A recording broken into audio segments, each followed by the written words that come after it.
Assalamualaikum. My name is Sakina and today we will learn Park study of Sindh board. हमारा आज का topic है Shimla conference and election. अब ये जो टॉपिक है वो क्रिप्स प्रोपोजल ऑफ 1942 से कुछ मिलता जुलता है। अब आप लोग को पहले वो टॉपिक समझना है, तो पहले हम क्रिप्स प्रोपोजल ऑफ 1942 की बात करते हैं।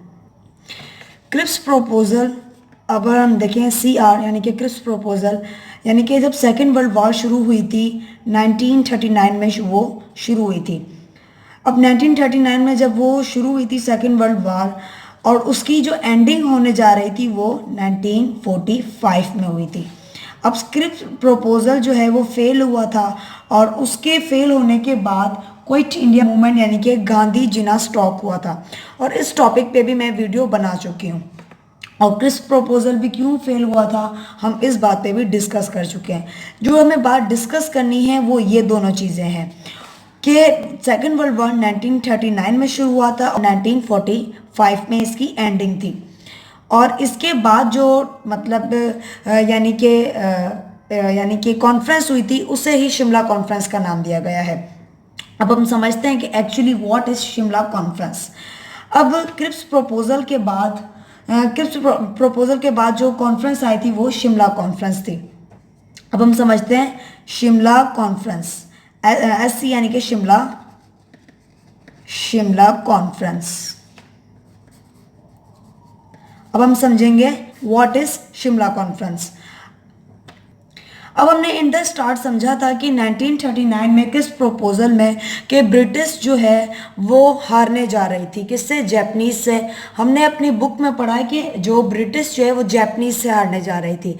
लेकिन आपकी नॉलेज में इजाफा करने के लिए मैं आप लोग को बता दूं कि ब्रिटिश जो है वो हारने जा रही थी जैपनीज के साथ और जर्मनी के साथ भी। ठीक है, शिमला कॉन्फ्रेंस। अब शिमला कॉन्फ्रेंस स्टार्ट ऐसे हुई थी कि 1939 में जब सेकेंड वर्ल्ड वॉर हुआ था, जब सेकेंड वर्ल्ड वॉर स्टार्ट हुआ था तो तब जो है ब्रिटिश जो है वो हारने वाला था, यानी कि फेल होने वाला था, या फिर ये कह सकते हैं डिफीट, यानी कि शिकस्त, मतलब वो शिकस्त उसे होने वाली थी।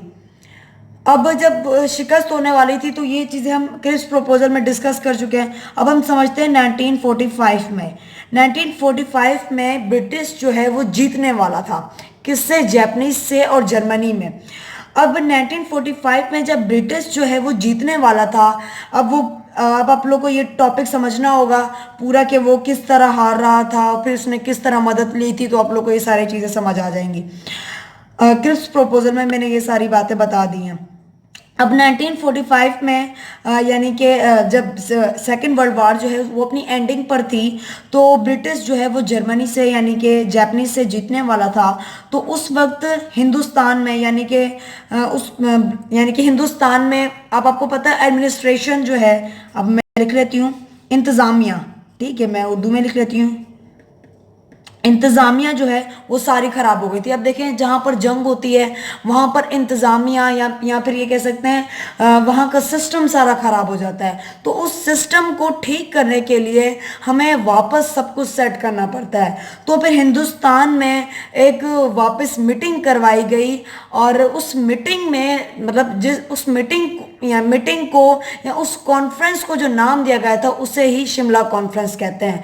यानी कि उस मीटिंग में ये कहा गया था कि हम हिंदुस्तान को वापस ठीक करते हैं, हिंदुस्तान को वापस सही करते हैं, यानी कि हिंदुस्तान को वापस चलाने की कोशिश करते हैं ताकि वो बेहतरी की तरफ आ जाए।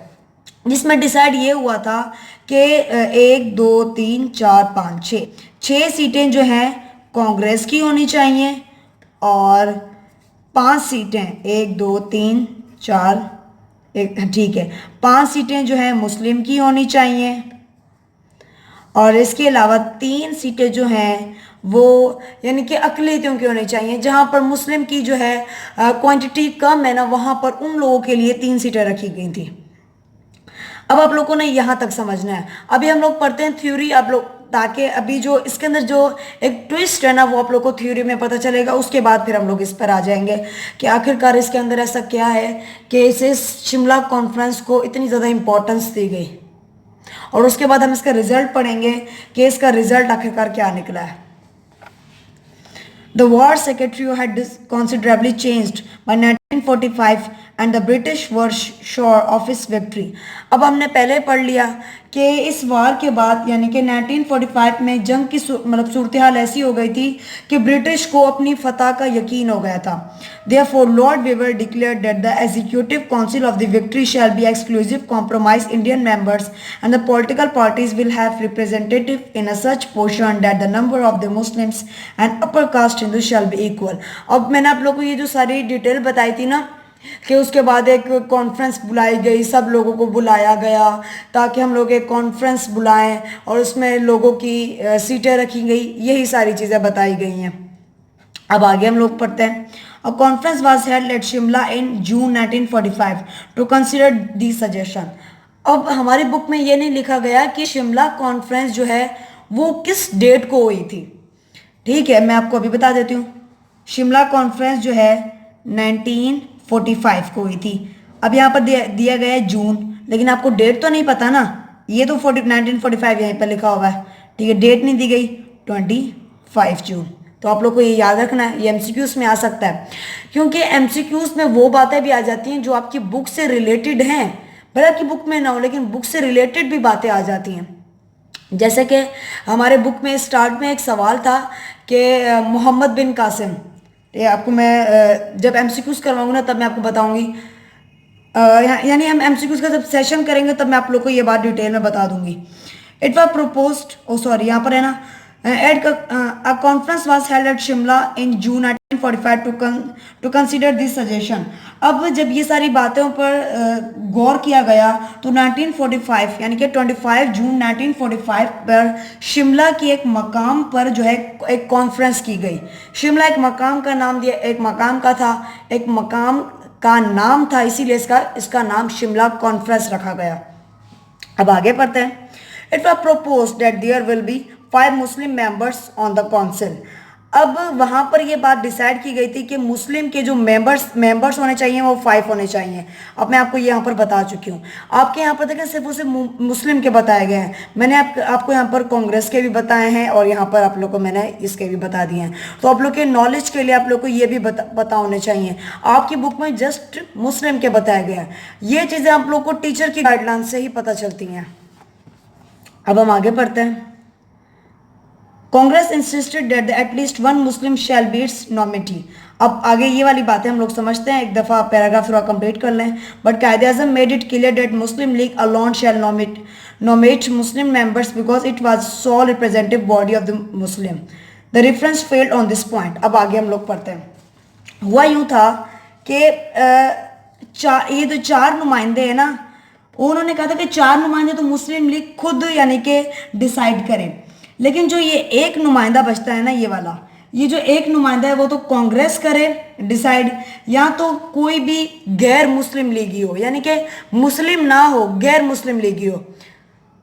अब और ये जो है ना, इन्होंने मतलब कांग्रेस वालों ने सोचा ये बात जो है किसी तरीके से लॉर्ड वेवल तक पहुंचे। लॉर्ड वेवल मैंने आपको फर्स्ट पैराग्राफ में यहाँ पर था, देखें, लॉर्ड वेवल ने ही डिसाइड किया था कि ये शिमला कॉन्फ्रेंस होनी चाहिए। लॉर्ड वेवल को ये बात पता चल जाए कि मुस्लिम लीग जो है हिंदुस्तान के अंदर एक वाहिद जमात नहीं है, इसके अलावा भी बाकी जमातें हैं और इसके मतलब 4 नुमाइंदे तो वो खुद चॉइस कर रही है, एक नुमाइंदा जो है वो यानी कि कुछ और भी हो, क्योंकि कांग्रेस के अंदर भी मुस्लिम थे और इनके अंदर भी तो मुस्लिम थे ना, तो ये चाहते थे कि इसके अंदर भी मतलब 4 तो मुस्लिम हो लेकिन एक जो हो वो गैर मुस्लिम हो। लेकिन इस बात से कायद-ए-आज़म मोहम्मद अली जिन्ना जो थे वो राज़ी नहीं थे, क्योंकि कायद-ए-आज़म मोहम्मद अली जिन्ना की जो आपको मैंने बताया था पाकिस्तान रेजोल्यूशन, जो हमने पिछला टॉपिक पढ़ा था, पाकिस्तान रेजोल्यूशन कब हुई थी? 1940। अगर आपने मेरा टॉपिक मतलब ये सुना होगा तो आप लोग को पता होगा पाकिस्तान रेजोल्यूशन को क्या कहते हैं, लाहौर रेजोल्यूशन भी कहा जाता है। तो इन्होंने कहा था कि हमारी ये डिमांड जो है पाकिस्तान बनने की, यहाँ पर कुछ चांसेस थे कि पाकिस्तान बनेगा। अगर हमने ये बात इन लोगों की मान ली तो आगे चल के ये हमसे और भी बातें मनवाएंगे, और यहाँ पर अगर इन्होंने हमारी मतलब अगर मैंने इनकी ये बात मान ली कि हम अगर अपनी पार्टी में गैर मुस्लिम को मतलब मान सकते हैं, अपने साथ डाल सकते हैं, तो फिर ये आगे चल के ये पॉइंट भी मार सकते हैं कि हम इस एक मुल्क में हिंदू के साथ क्यों नहीं रह सकते। और इसी पॉइंट की वजह से कायद-ए-आज़म मोहम्मद अली जिन्ना ने इनकी ये बात मानने से इनकार कर दिया, और इसी वजह से शिमला कॉन्फ्रेंस जो है एज अ रिजल्ट फेल हो गई। अब आगे बढ़ते हैं, आगे क्या हुआ। आगे हुआ यूं, Shimla conference failed to decide whether Muslim League was the sole representative body of the Muslim or not. It was therefore left to the people to give their verdict. अब उसके बाद मगर कायद-ए-आज़म ने ये वाज़िया कर दिया कि मुसलमान जो हैं वो अपने जो मुस्लिम लीग की पार्टी है वो खुद ही डिसाइड करेगी, और मुसलमान की जो ये वाहिद जो मतलब उन्होंने ये कहा, और उन्होंने ये कहा कि ये हमारी वाहिद जमात है और इसका फ़ैसला हम खुद करेंगे। और शिमला कॉन्फ्रेंस का ये फ़ैसला नहीं हो सका, और इसी वजह से मुस्लिम लीग ने ये मतलब ये बात पता नहीं चली कि मुसलमान जो है वाहिद जमात हैं या नहीं, और इसी वजह से ये फ़ैसला जो है आवाम पे छोड़ दिया गया कि मुसलमान जो है वाहिद जमात है या फिर नहीं। In the winter of 1945 to 46 general elections were held, और उसके बाद जो है शिमला को मतलब के इलेक्शन हुए मुस्लिम लीग के दरमियान 1945 to 46 विंटर के या मतलब विंटर में इलेक्शन हुए। Muslim League won the 30% seat in the central assembly.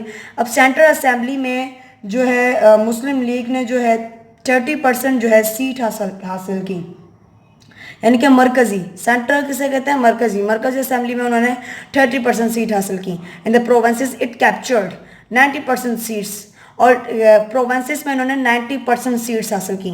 Thus it is proved, it claim that it was a real representative of Muslims and it any political settlement it could not be ignored.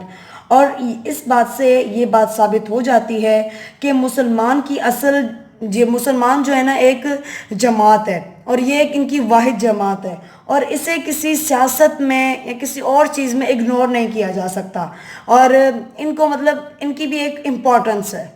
तो हमारा Shimla conference and election यहीं पर topic जो है ख़त्म होता है। मिलते हैं नेक्स्ट टॉपिक में, जो कि हमारा है 1946 रेजोल्यूशन।